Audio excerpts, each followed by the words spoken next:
Hey everybody, welcome back. Now we're going to import the models we just exported from Plant3D and import them into 3ds Max. The very first thing we need to do though is to set up our unit scale. So click on the Customize menu option and come down here to this first screen. Here is the Display Unit Scale. So this can be whatever you want. It really won't have any effect on the incoming drawing, but the big one here is the unit scale. In our case, for our data set, the project was created using the inches as the unit scale, so that's what we're going to use for 3ds Max. So we'll go ahead and make sure that's inches, click OK, and then this can be, let's just keep it generic units for now. Press OK, and then come up here to the 3ds Max button and say import. All right, and that's going to take us to a Windows Explorer window, and then you just navigate to your exported files. All right, so let's pick one here that's not very big, and I think this BBD is good. So select the file you want to import, select open. So we have all these other options, and that's the fun thing about 3D Max is the options have options and so on. But the first thing we see is the model scale. Incoming file units of the DWG file are inches, which is great, but we're going to have rescale on because I know that there's a couple of files in that list that are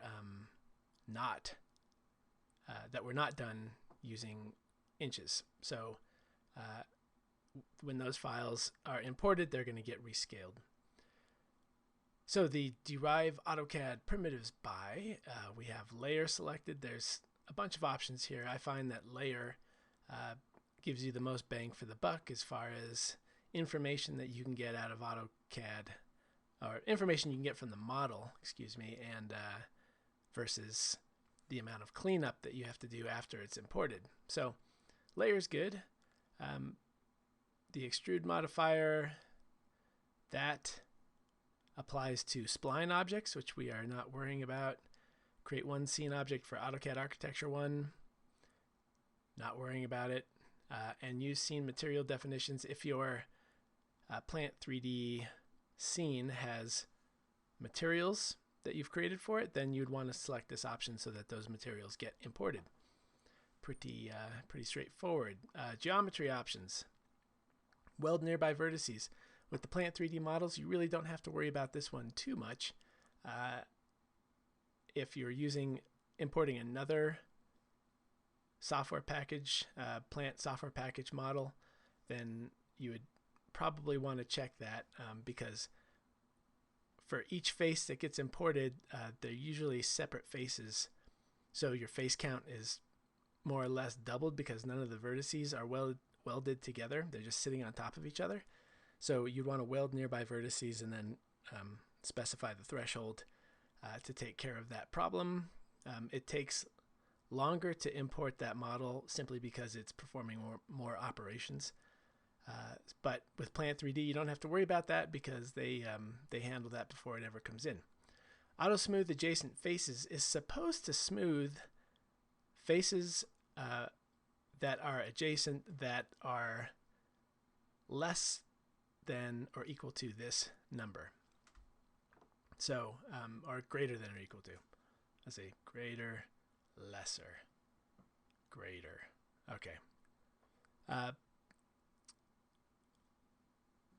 To be honest, I'm really not sure. I leave it blank because I like to do all my smoothing.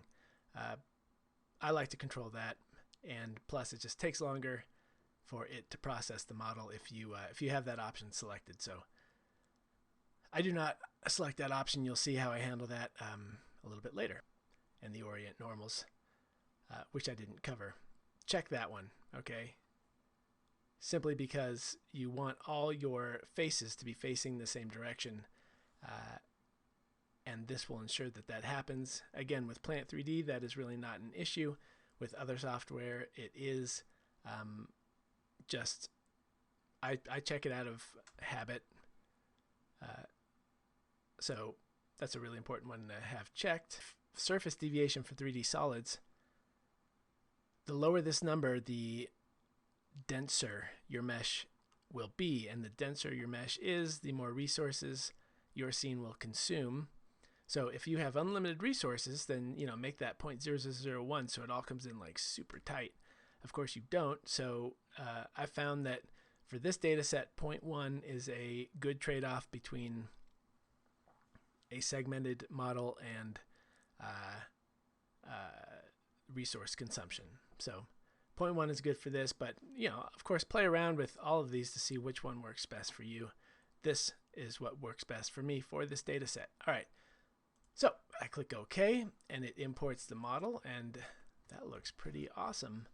Oh, but wait, it doesn't look so awesome, because when we zoom in here, we see that there's massive segmentation happening on the pipes and the elbows and all the plant components. So the way that we're going to handle this a little bit later is we are going to just select everything and then apply a smooth modifier to that, and that is going to help us out a lot. All right, of course we don't want to have to do this for every single model, because there is about 100 models, and that's not even really a large data set. So I'm going to show you how to batch all this and create a fairly seamless process of getting your models into 3ds Max. So we'll do that next.